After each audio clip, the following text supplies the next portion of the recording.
Nakatayo na, tunay tugtog, bugok. O yan. Si DJ kasi. Alam mo ba naglalakad siya para siyang roll-on, no? Gitera. Akala ko nga titi ka naglalakad. Sorry. Magandang gabi po sa inyong lahat.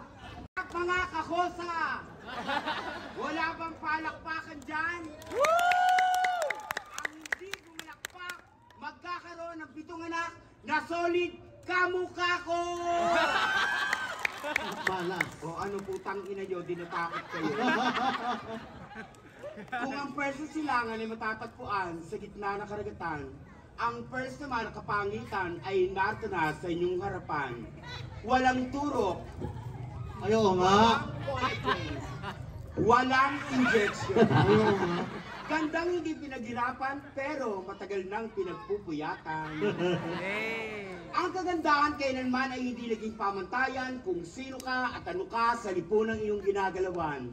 Dahil ang tunay na timbang na kagandahan ay kung ang kabutihan ang pwede mong iwanan sa lipunang iyong ginagalawan.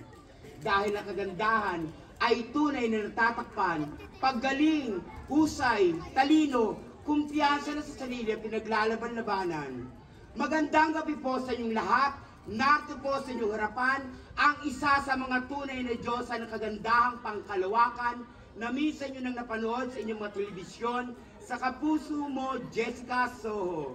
At minsan rin nakapagkulitan sa Grand Finals ng Miss Q&A Season 1 kay Miss Vice Ganda, ang nag-iisa niyong kakosang harbatera, Miss Angelica Mapanganib.